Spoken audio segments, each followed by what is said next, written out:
मिथिला की धरती पर उस दिन सूरज कुछ अलग ही प्रकाश के साथ उदित हुआ था।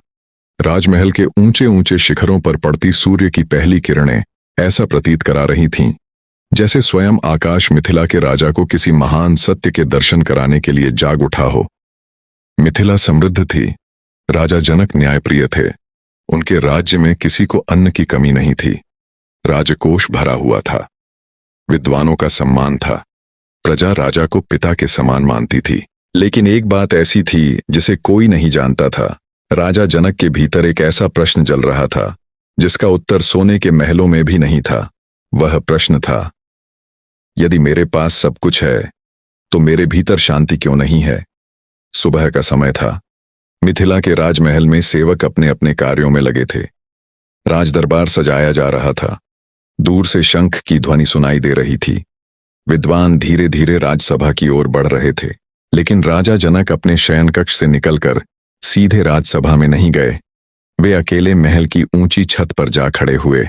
सामने मिथिला का विशाल नगर था। हजारों लोग अपने अपने काम में व्यस्त थे। कोई बाजार जा रहा था, कोई अपने परिवार के लिए अन्न लेकर लौट रहा था, कोई व्यापार की चिंता में था, कोई धन कमाने की चिंता में था, कोई अपने पुत्र के भविष्य को लेकर चिंतित था। और राजा जनक ने अचानक अपने मन में सोचा, क्या केवल मैं ही परेशान हूं? फिर उनके भीतर से एक आवाज आई, नहीं जनक, संसार का प्रत्येक मनुष्य अपने मन में कोई न कोई युद्ध लड़ रहा है। राजा जनक कुछ क्षण मौन रहे, फिर उन्होंने आंखें बंद कर लीं। उनके पास राज सिंहासन था, शक्ति थी, सम्मान था, परिवार था, धन था, प्रजा का प्रेम था, फिर भी मन शांत नहीं था। राजा जनक ने धीरे से कहा, राजा जनक बोले, यदि संसार की इतनी सारी वस्तुएं मेरे पास होने के बाद भी मन को शांति नहीं दे सकती, तो आखिर मन को चाहिए क्या? उन्हें कोई उत्तर नहीं मिला। उन्होंने आंखें खोलीं और तभी उन्हें स्मरण हुआ, महर्षि अष्टावक्र। वही महर्षि अष्टावक्र जिनके शब्दों में ऐसी अग्नि थी जो अज्ञान को जला सकती थी। वही महर्षि अष्टावक्र जिनके सामने बड़े बड़े विद्वानों का अहंकार शांत हो जाता था। राजा जनक के मन में विचार उठा, मुझे अपने प्रश्न का उत्तर राजमहल में नहीं मिलेगा। मुझे उस आर्षि के पास जाना होगा जो मन के पार की बात करता है। और उसी क्षण राजा जनक ने निर्णय कर लिया। उन्होंने राजसी वस्त्र धारण किए, कुछ सेवकों को साथ लिया और महर्षि अष्टावक्र के आश्रम की ओर चल पड़े। महर्षि के आश्रम की ओर राजमहल से बाहर निकलते ही राजा जनक ने अपने चारों ओर देखा। महल की चमक पीछे छूट रही थी। रास्ते में मिट्टी थी, पेड़ थे, पक्षियों का मधुर स्वर था, हवा में मिट्टी की सुगंध थी। कुछ दूर जाने के बाद राजा जनक ने अपने सेवकों से कहा। राजा जनक बोले, तुम लोग यहीं रुक जाओ। सेवक चौंक गए। सेवक बोले, महाराज, हम आपके साथ आगे चलें? राजा जनक बोले, नहीं, आगे का मार्ग मुझे अकेले तय करना है। राजा जनक आगे बढ़ गए। जैसे जैसे वे आश्रम के निकट पहुंचते गए, वैसे वैसे उनके मन का शोर कुछ कम होता गया। आश्रम बहुत साधारण था। न वहां सोने के स्तंभ थे, न राजसी द्वार, न पहरेदार, न वैभव, केवल वृक्षों की छाया, शांत वातावरण और कुछ शिष्य। राजा जनक आश्रम के द्वार पर पहुंचे। उन्होंने कुछ क्षण वहीं खड़े होकर भीतर देखा। एक वृक्ष के नीचे महर्षि अष्टावक्र शांत भाव से बैठे थे। उनका शरीर बालक जैसा सरल था, लेकिन उनका मुख ऐसा प्रतीत होता था जैसे उन्होंने जीवन के समस्त प्रश्नों को भीतर से देख लिया हो। राजा जनक धीरे धीरे उनके पास गए। उन्होंने सिर झुकाया। राजा जनक बोले, प्रणाम गुरुदेव। महर्षि अष्टावक्र ने आंखें खोलीं। उन्होंने जनक की ओर देखा और मुस्कुरा दिए। महर्षि अष्टावक्र बोले, आओ जनक, तुम्हारे चरण यहां आने से पहले ही तुम्हारा मन यहां पहुंच चुका था। राजा जनक कुछ क्षण चुप रहे। वे समझ गए कि महर्षि उनके भीतर की स्थिति जान चुके हैं। राजा जनक बोले, गुरुदेव, मैं एक प्रश्न लेकर आया हूं। महर्षि अष्टावक्र बोले, प्रश्न लेकर आने वाला व्यक्ति वास्तव में उत्तर के निकट आ चुका होता है। पूछो जनक। राजा जनक ने गहरी सांस ली। राजा जनक बोले, मेरे पास सब कुछ है, फिर भी मेरा मन शांत नहीं है। महर्षि अष्टावक्र शांत रहे। राजा जनक बोले, मैं राजा हूं, मेरे पास धन है, राज्य है, परिवार है, सम्मान है। लोग मेरी प्रशंसा करते हैं।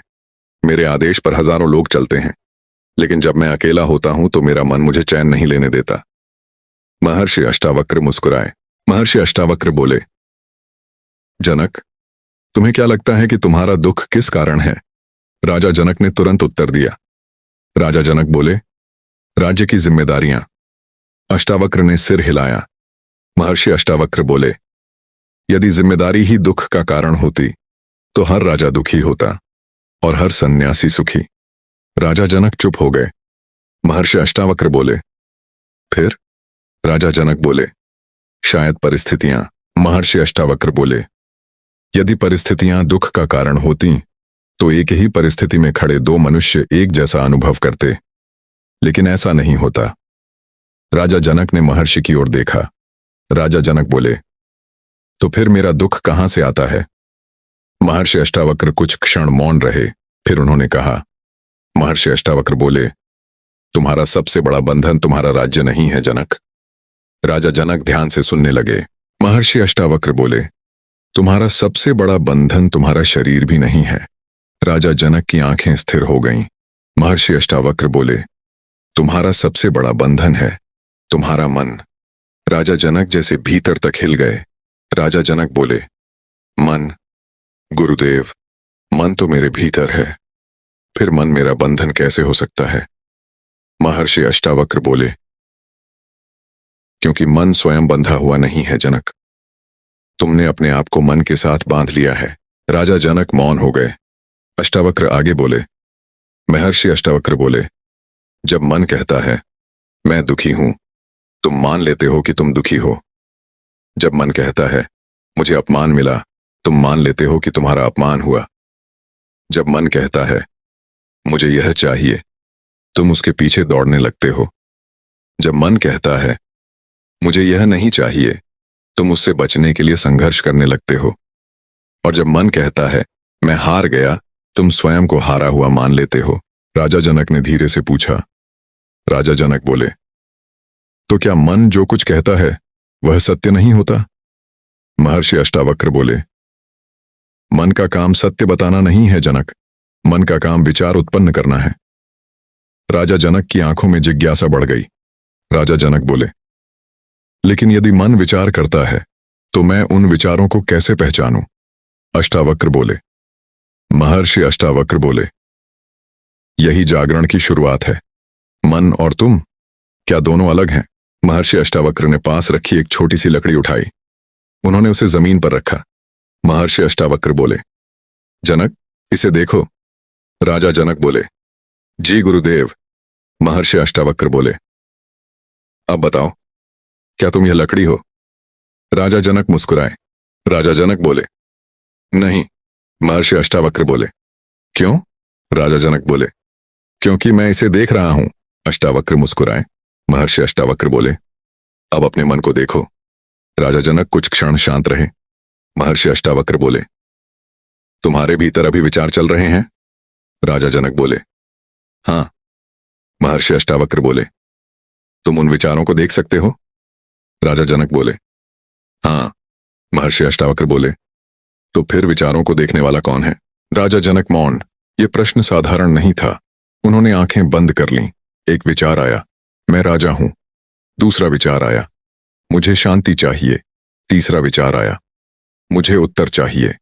फिर उन्होंने देखा, ये सभी विचार बदल रहे थे, लेकिन उन्हें देखने वाली कोई चेतना स्थिर थी। राजा जनक ने धीरे से आंखें खोलीं।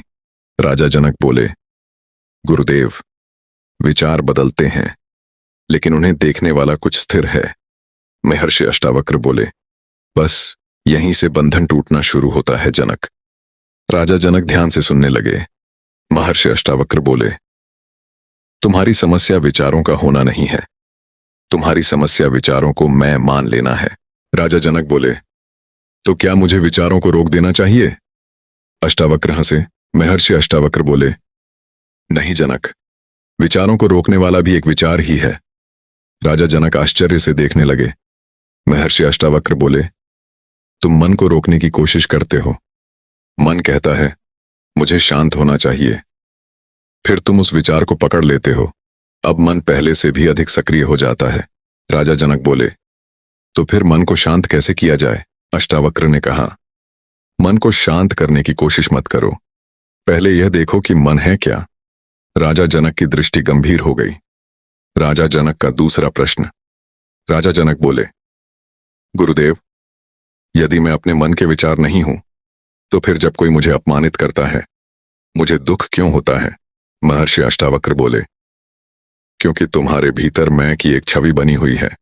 राजा जनक बोले, कौन सी छवि? महर्षि अष्टावक्र बोले, मैं राजा हूं, मैं सम्मानित हूं, मैं ज्ञानी हूं, मैं शक्तिशाली हूं, लोग मेरा आदर करते हैं। जब कोई इन धारणाओं को चोट पहुंचाता है, मन कहता है मेरा अपमान हुआ। लेकिन सोचो जनक, जिसे अपमान हुआ, क्या वह तुम्हारा वास्तविक स्वरूप है? राजा जनक चुप। महर्षि अष्टावक्र बोले, यदि कोई तुम्हें राजा कहे तो क्या तुम्हारी आत्मा राजा बन जाती है? राजा जनक बोले, नहीं। महर्षि अष्टावक्र बोले, और यदि कोई तुम्हें भिखारी कह दे तो क्या तुम्हारी आत्मा भिखारी बन जाएगी? राजा जनक बोले, नहीं। महर्षि अष्टावक्र बोले, तो शब्द बदलने से तुम कैसे बदल सकते हो? राजा जनक के भीतर जैसे कोई गांठ खुलने लगी। मन की पहली चाल, पहचान। अष्टावक्र बोले, महर्षि अष्टावक्र बोले, जनक, मन सबसे पहले तुम्हें पहचान देता है। वह कहता है तुम यह शरीर हो, फिर कहता है तुम यह नाम हो, फिर कहता है तुम राजा हो, फिर कहता है तुम पिता हो, फिर कहता है तुम पति हो, फिर कहता है तुम सफल हो या असफल हो। और धीरे धीरे मन तुम्हारे चारों ओर पहचान की इतनी परतें बना देता है कि तुम अपने वास्तविक स्वरूप को भूल जाते हो। राजा जनक बोले, लेकिन गुरुदेव, संसार में रहते हुए इन भूमिकाओं को कैसे छोड़ा जा सकता है? महर्षि अष्टावक्र बोले, भूमिका छोड़ने की आवश्यकता नहीं है। भूमिका को अपना वास्तविक स्वरूप समझना छोड़ दो। राजा बनकर राज्य करो, पिता बनकर परिवार संभालो, पति बनकर अपना धर्म निभाओ, लेकिन भीतर यह जानो कि तुम इन भूमिकाओं से पहले भी थे और इनके बाद भी रहोगे। राजा जनक ने पूछा। राजा जनक बोले, क्या यही मुक्ति है? अष्टावक्र बोले, महर्षि अष्टावक्र बोले, मुक्ति किसी जगह जाने का नाम नहीं है जनक, मुक्ति गलत पहचान से जागने का नाम है। उस दिन राजा जनक ने पहली बार अपने मन को देखा। महर्षि अष्टावक्र ने जनक से कहा।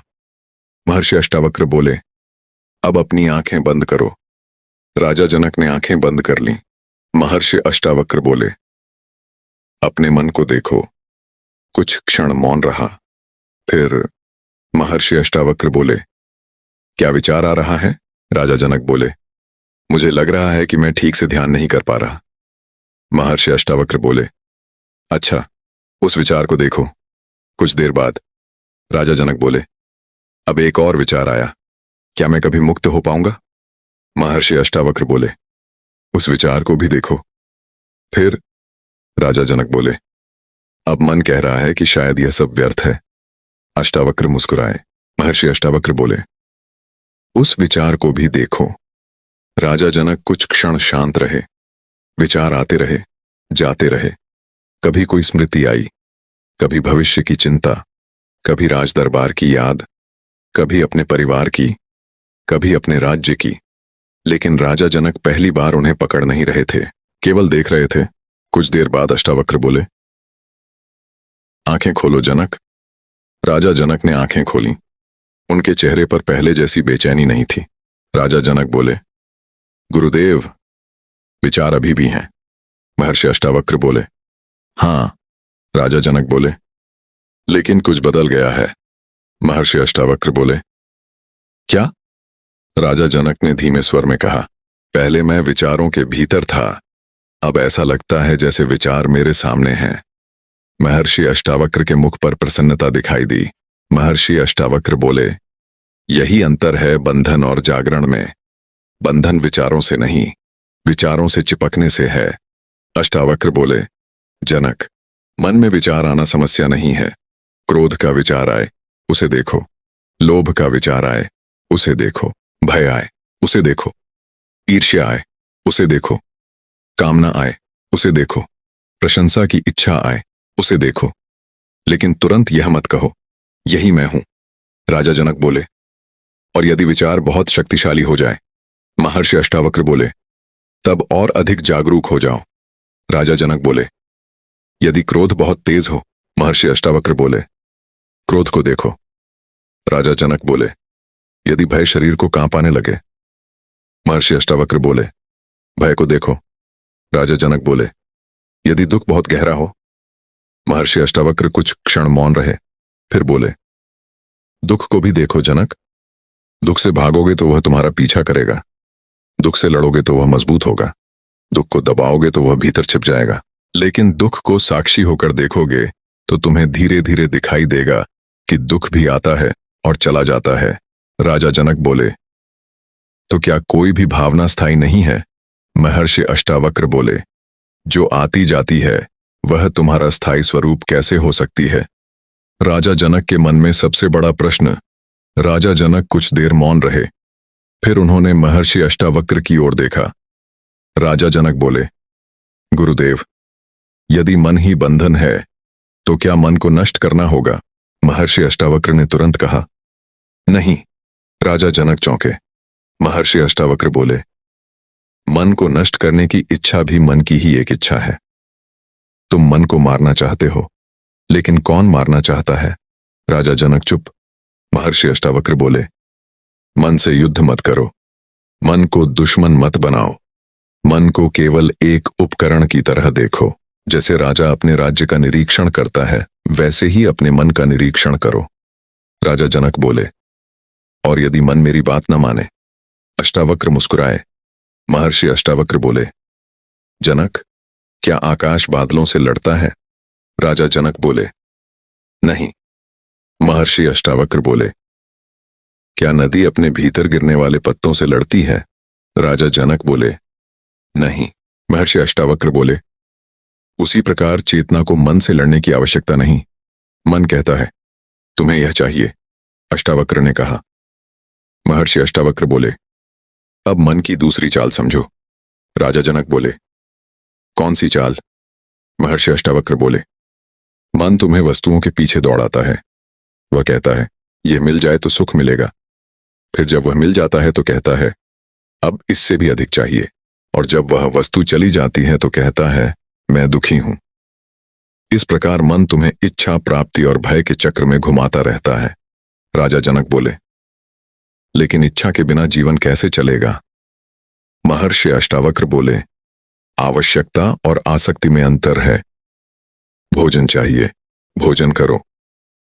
राज्य चलाना है, राज्य चलाओ। परिवार है, प्रेम करो। कर्तव्य है, निभाओ। लेकिन यह मत मानो कि तुम्हारा अस्तित्व इन वस्तुओं पर टिका हुआ है।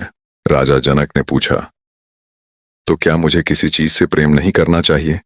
महर्षि अष्टावक्र बोले, प्रेम करो, लेकिन पकड़ो मत। राजा जनक चुप हो गए। अष्टावक्र बोले, जिसे पकड़ना पड़ता है उससे भय पैदा होता है, जिसे खोने का डर है उससे चिंता पैदा होती है।